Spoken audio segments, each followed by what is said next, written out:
Hey, it's Tucker Carlson. This morning it looks like somebody blew up the Kakhovka Dam in southern Ukraine. The rushing wall of water wiped out entire villages, destroyed a critical hydropower plant, and as of tonight puts the largest nuclear reactor in Europe in danger of melting down. So if this was intentional, it was not a military tactic, it was an act of terrorism. The question is, who did it? Well, let's see. The Kakhovka Dam was effectively Russian. It was built by the Russian government. It currently sits in Russian-controlled territory. The dam's reservoir supplies water to Crimea, which has been, for the last 240 years, home of the Russian Black Sea Fleet. Blowing up the dam may be bad for Ukraine, but it hurts Russia more. And for precisely that reason, the Ukrainian government has considered destroying it. In December, the Washington Post quoted a Ukrainian general saying his men had fired American-made rockets at the dam's floodgate as a test strike.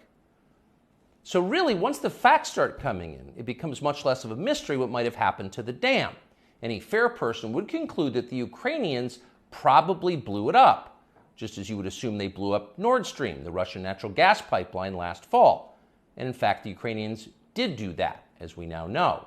It's not like Vladimir Putin is anxious to wage war on himself.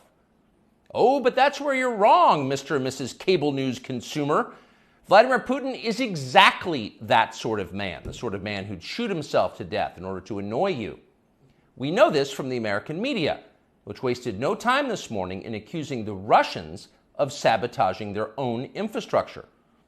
Bill Kristol, the man who once told us that Saddam Hussein was responsible for 9/11, immediately denounced Putin as a war criminal and even more savagely compared him to Donald Trump. The rest of the pundit class made similar, clearly coordinated noises. Putin did it! Putin did it! And their reasoning was simple. Putin is evil, and evil people do evil things purely for the dark joy of being evil.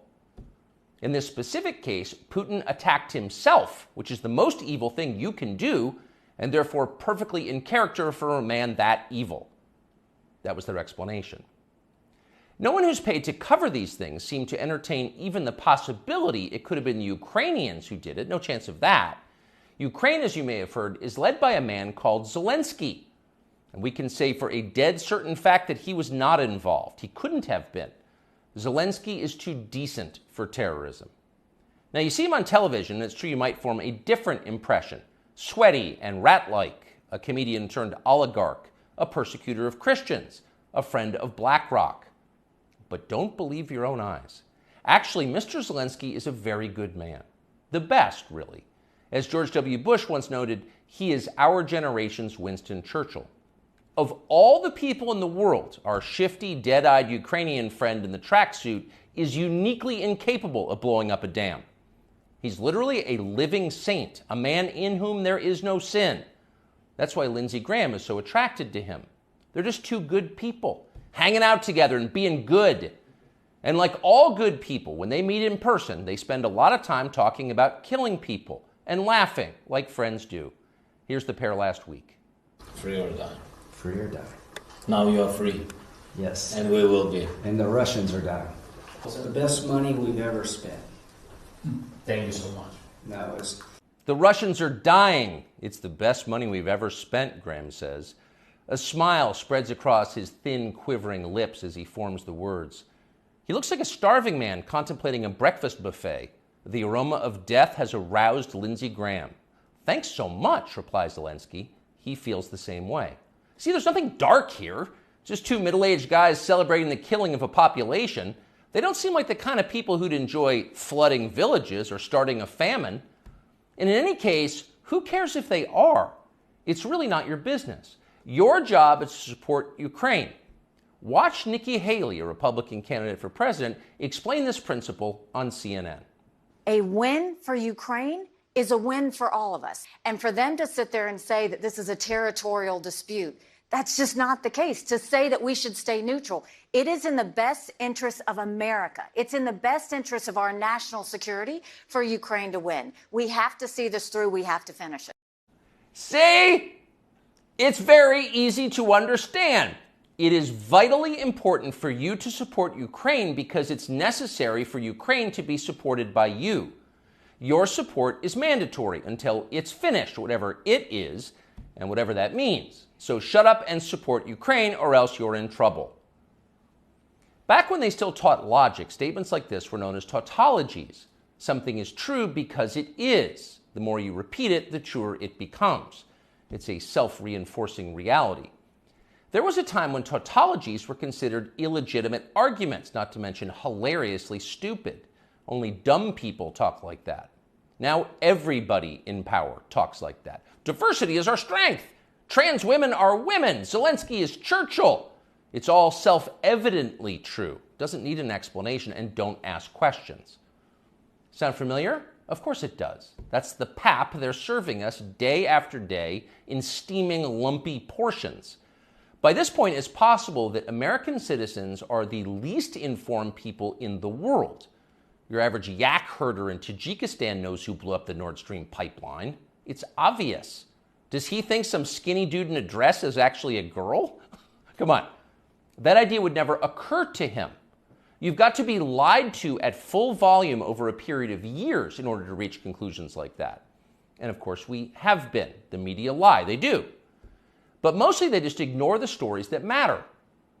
What's happened to the hundreds of billions of US dollars we've sent to Ukraine? No clue. Who organized those BLM riots 3 years ago? No one's gotten to the bottom of that. What exactly happened on 9/11? Well, it's still classified. How did Jeffrey Epstein make all that money? How did he die? How about JFK? And so endlessly on. Not only are the media not interested in any of this, they are actively hostile to anybody who is. In journalism, curiosity is the gravest crime.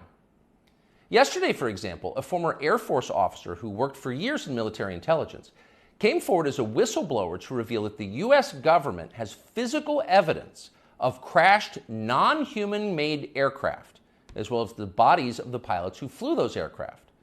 The Pentagon has spent decades studying these otherworldly remains in order to build more technologically advanced weapons systems. Okay, that's what the former intel officer revealed, and it was clear he was telling the truth. In other words, UFOs are actually real, and apparently so is extraterrestrial life.